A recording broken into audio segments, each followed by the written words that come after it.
possibly be used up by all those people. Yeah, you're right. You're right. That's good stuff. It's funny. Today was kind of an odd day starting out. I know what I wanted to be able to talk about, and as we kind of just did, you and me, and just started talking, it does come back to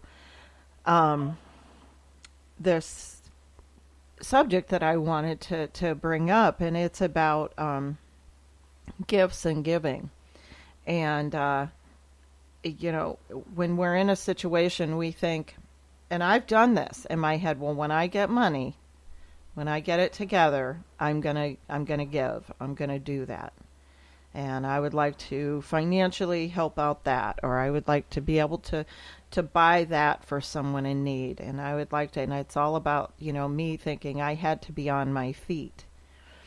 And, I looked at your post the other day, and that's something that I'm going to be looking at, your Hope United that you're sharing and talking about. But you know what it is? It's, you all took off in that car, and I didn't know about this story. But you all took off in that car, and you guys had the gift of laughter and just being. Yeah. And that can be the greatest thing that we don't know is actually a gift. Well, a lot of times, and it's out of the goodness of probably 99% of human beings' heart. Every time that you try to plan a good or a great time, and you try to schedule it, if you will, it doesn't work out that way. Yep. And when it doesn't, because we have an expectation on it, we feel let down. Or we feel it wasn't good enough. And then you got people walk around going, did you have fun? Was it fun? If you have to ask, then it wasn't. Just be in the moment. Everybody has this itinerary on life anymore of not just being in the moment.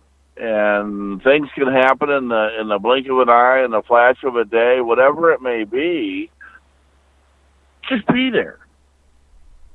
You're not always going to have a good time. You're not always going to belly laugh. You're not always going to, but just be there and make the best of a situation that you can, no matter what it is. And it goes back to that perception thing. Mm-hmm. Somebody else's perception of a good time might not be yours. But a lot of times, for the most part, if you've known people or been around people long enough, there's usually a common denominator that you can come across, and it all works out. But every time I'd ever said, Dad, you know what, one of the worst worst vacation I'd ever been on, bar none, is when Dad took us to Canada in '86, and then he took the younger kids after us with Richard. Was the worst possible vacation. Why? Oh my God. We went up there. It was summertime to boot. Okay. We went up there, and it was me and Brian and Paul and Doug and Mikey, Kitten, Richard, and Dad. And we get up there, and it's basically 1 degree above freezing the whole time. None of us had, winter clothes, Oh, my God. We didn't catch any fish on a bat. We were at Hawk Lake at Hawk Junction. And the second day, Brian and little Paul, the men went into town that was God knows how many miles away just to get some groceries and a $80 pizza. And Brian and little Paul jump out in a little boat, and out there screwing around, they ripped the whole motor off the boat.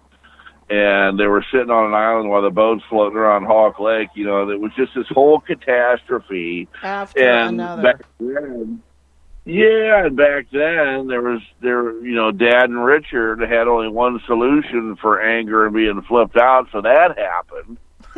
So then they're out there just fighting it up. And then you just got poor Uncle Paul just just sitting there, and he just go, "I'm going to bed." And then the only fish that he caught a really nice fish, and he runs up to the cabin to go get Dad and Richard to show him this fish.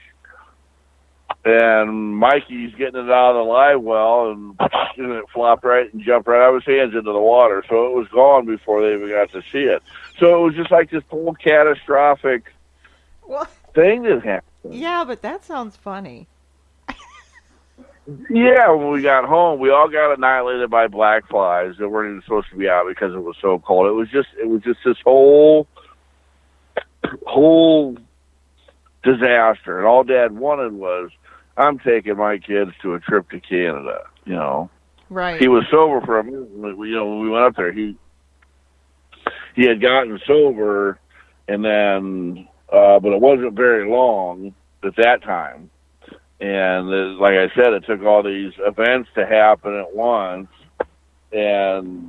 But after, years later, yeah, it was a hoot. Yeah, and then, we were even crossing the border. Brian and little Paul had a bunch of bottles of liquor hidden in their luggage, and they got busted with that. So we were getting transported. You couldn't even bring the alcohol back. Now that is a bad vacation. No. This was on the way in. Whoa. On the way in, you couldn't take the alcohol. They were smuggling it. They were only 17 at the time. Brian and little Paul didn't know that. I mean, they were gonna sneak being able to drink, and they had it stuffed in their luggage, and they weren't claiming it on the way in, like saying, "Do you have anything?" You go to the duty free, and Dad and Richard bought X amount of things, and Uncle Paul and cigarettes and whatnot. This was stuff from the United States that they had stuck in their luggage, and they pulled us over to search our vehicles, and they bigger than shit, Boom. They must just have a profile, and they're like, all right, here's some teenage boys. Here's some. There's no way there's not alcohol, an abundance of alcohol in those vehicles, and they know they hit the jackpot. Well, not only that, they asked anybody in the vehicles if they'd ever been arrested, and Richard said no. Oh.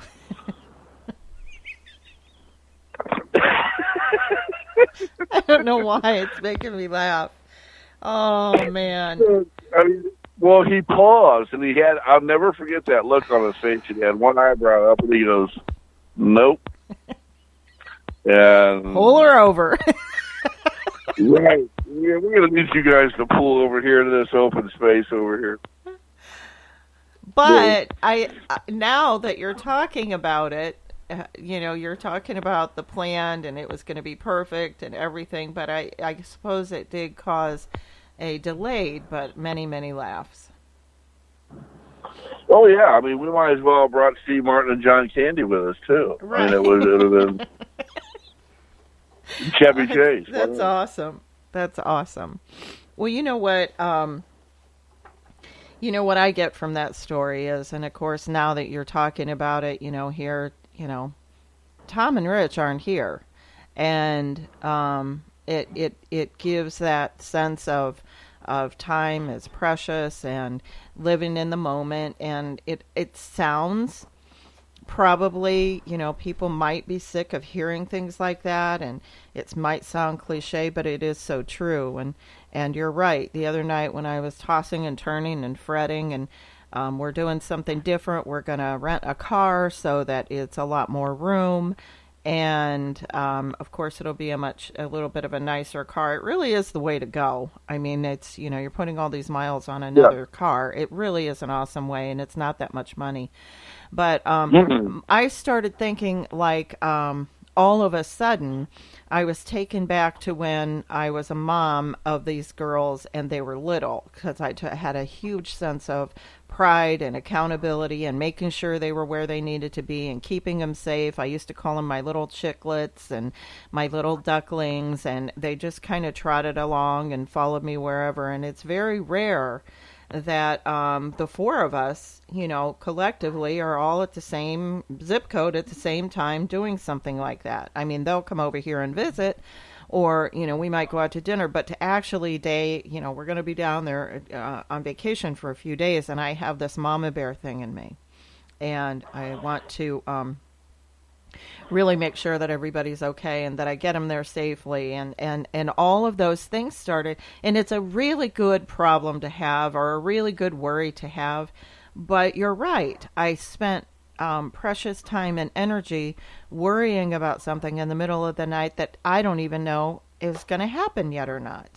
And we do that to ourselves. Oh my goodness, that worry of things that haven't happened yet it can eat you alive. And so preconceived expectation. Oh man, that's my accept to not expect. Go ahead. Yeah, but what I was getting at, like with that vacation with Dad and them, we have, just like you said, fun and memories. Yeah. Yep. They tried to make the best of. After like day 2, they gave up on the itinerary, and it was wing it, And we actually had kind of some fun. Yeah. Just like you're about to go do. Wing it. Yeah. Have fun. Yeah. And I had mentioned about Tim's, his mom had passed away, so it was his brother, myself, and Tim. We traveled to Indiana and back in one day. So that car ride to and fro was, it's that mixed feeling of where you feel guilty about laughing when someone has passed, and I've been through enough of them to know that you do have that weird feeling. How can we be laughing and joking about all the things that your dad made us laugh about when he's gone? That initial period of, say, 7 or 10 days when it's like you're caught in between just being on your knees or curled up in a fetal position crying so hard because Tom isn't here anymore, to getting with family and friends and laughing about all the good times. So there's that little bit of guilt. And, I said that, this is the healthy way to go, to be able to laugh about memories or whatever, and to go ahead and lean into that. And that trip, as you mentioned. However, it got a little squirrely at the end. We're driving at 1 a.m. coming home, and trying to keep awake on the road and all that good stuff. But we did it. We made it safely, and there were a lot of laughs in that car ride. Road trips are amazing. Oh yeah, they're the best. So, well, I thank you today for sharing. I feel like, this whole gift and giving and that sort of thing, I know that you are giving of your time when we do this every week, and I really appreciate it. And I think that as far as you and I and being able to possibly inspire, help one another, and again, if that sounds corny, all I want to do is, it feels so good at your worst to give. And if anybody out there is feeling low or feeling sad, the best remedy, the best medicine, the best antidote for that sorrow and sadness is to pick yourself up, dust yourself off, and move forward and do something kind or nice to someone, even when it feels like you can't or you're uncomfortable about it. If you're giving of yourself, you are on the road to recovery. So that's what I really wanted to talk about. And I thank you, Todd, and always appreciated. You're so welcome. All right. Hey, everybody. Here we are, another show under our belt. Thank you, Todd. It is Wednesday, June 26, 2019. This is Bev of the Bev D Show. I had my guest, Todd Rossiter, on today. It was supposed to be Tuesdays with Todd, but we had Wednesday with Todd. So, all good. Remember, if you're afraid, it's a good thing. You move forward. It's called courage. We call that courage. It's when you do it anyway. If you're feeling lonely and sad, thinking nobody loves you, we do. Bye.